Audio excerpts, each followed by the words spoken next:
एक ही दिन में मिले 3 जीवन दान। बचपन से ही साधना में मेरी गहरी रुचि थी। ध्यान मुझे स्वतः सिद्ध था।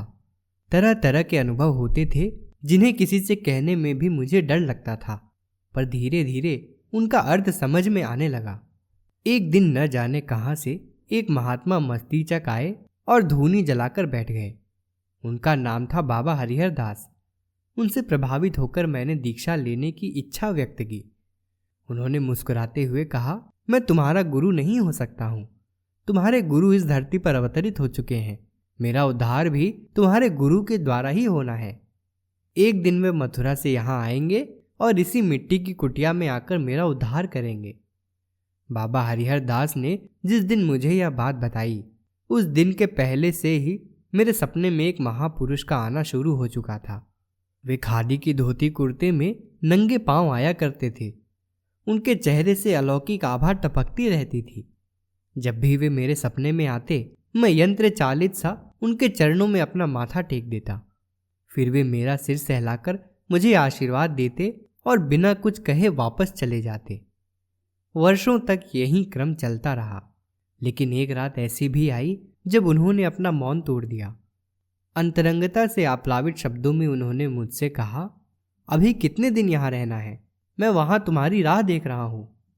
तभी से एक अनजानी सी बेचैनी मेरे भीतर घर कर गई। अब तक मुझे इसका आभास हो चुका था कि यही मेरे पूर्व जन्म के गुरु हैं, लेकिन प्रश्न यह था कि इस अवतारी चेतना को मैं कहाँ खोजूं? कुछ ही दिनों बाद दैव योग से मैं मथुरा पहुंचा। वहीं पर मुझे मिले बार बार मेरे सपने में आने वाले मेरे परम पूज्य गुरुदेव युग ऋषि श्रीराम शर्मा आचार्य। पहली ही मुलाकात में उनसे मुझे ऐसा प्यार मिला कि मैं उन्हीं का होकर रह गया। उनके पास रहते रहते करीब 4 वर्ष बीत गए। आचार्य श्री के मार्गदर्शन में साधना और उपासना के बल पर मैं अपने जीवन में होने वाली अनेक घटनाओं के बारे में जानने लग गया था। इसी क्रम में एक दिन मुझे अपनी मृत्यु के समय का ज्ञान हो गया। तब मैंने पूज्य गुरुदेव से कहा, इस शरीर से आपकी सेवा अगले 3-4 महीने तक ही हो सकेगी। गुरुदेव ने पूछा, ऐसा क्यों? मैंने मुस्कुराते हुए कहा, मेरी मृत्यु होने वाली है। मरने के बाद भूत बनकर शायद आपकी सेवा कर सकूं, पर इस शरीर से तो सेवा नहीं हो पाएगी। जवाब में पूज्य गुरुदेव भी मुस्कुराने लगे। उन्होंने कहा, तुम्हें इसी शरीर से मेरा काम करना है। कुछ दिन और बीत गए। मृत्यु को कुछ और करीब आया जानकर मैंने पूज्य गुरुदेव के सामने फिर से यही बात दोहराई। गुरुदेव झल्ला उठे। उन्होंने डपटते हुए पूछा, अच्छा बता, तेरी मृत्यु कैसे होगी? मैंने कहा, आज से ठीक 2 महीने बाद मुझे एक सांप काट लेगा और उसी से मेरी मृत्यु हो जाएगी। मेरी बात सुनकर उनकी झल्लाहट कुछ और बढ़ गई। उन्होंने कहा, तू अपना काम करता चल, मरने की बकवास छोड़ दे। मुझे लगा कि गुरुदेव का इशारा शरीर की नश्वरता की ओर है। मैं भी करीब आती हुई मौत को भूलकर अपने काम में मगन हो गया। महीने 1.5 महीने बाद तो मैं इस बात को पूरी तरह से भूल गया था कि मौत मेरी तरफ तेजी से बढ़ती आ रही है। आखिरकार वह दिन भी आ ही गया जिसे नियति ने मेरी मृत्यु के लिए निर्धारित कर रखा था। सुबह के समय मैं, शरण जी तथा 2-3 अन्य परिजनों के साथ नीम के पेड़ के नीचे बैठा था। गुरुदेव सामने के कमरे में थे। हम सब उनके बाहर निकलने का ही इंतजार कर रहे थे। समय बीतता जा रहा था, पर वे बाहर निकलने का नाम नहीं ले रहे थे। विलंब होता देख मैं उधर जाने की सोच ही रहा था कि अचानक पेड़ से एक भयंकर विषधर सर्प मेरे सिर पर गिरा। उसी क्षण मुझे अपनी ध्यानावस्था में देखा हुआ दृश्य याद आ गया कि आज मुझे मृत्यु से कोई बचा नहीं सकता है। पर आश्चर्य, उस काले सांप का फन मेरी आंखों के आगे नाच रहा था। उस काले सांप ने 2-3 बार अपने फन से मेरे सिर पर और छाती पर प्रहार किया, पर काट नहीं सका। ऐसा लगा कि किसी ने उसके फन को नाथ कर रख दिया है।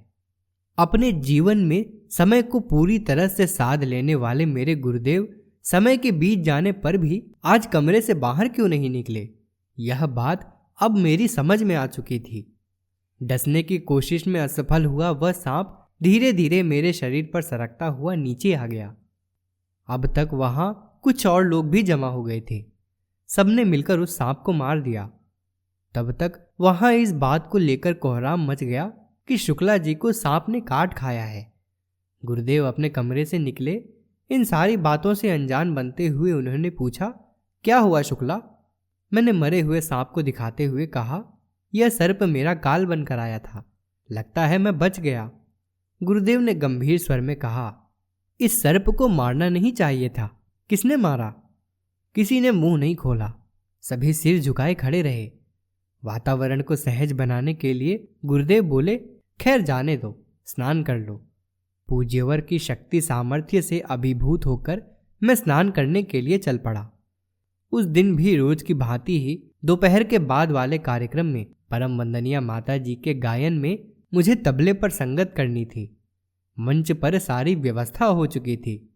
तबला हारमोनियम रखे जा चुके थे। माता जी के लिए माइक सेट करना था। जैसे ही मैंने माइक को पकड़कर उठाना चाहा, मेरा हाथ माइक से चिपक गया।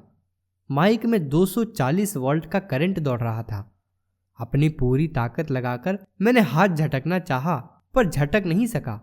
फिर मैं चीख कर बोला, लाइन काटो। मुझे लगा कि अब मेरी मृत्यु निश्चित है। सुबह सांप से तो मैं बच गया था, पर बिजली के इस करंट से बचना असंभव है। लेकिन मेरे और मेरी मौत के बीच में तो पूज्य गुरुदेव की तपश्चर्या की ताकत दीवार बनकर खड़ी थी। उन्होंने भेदक दृष्टि से बिजली के तार की ओर देखा और तार का कनेक्शन कट गया।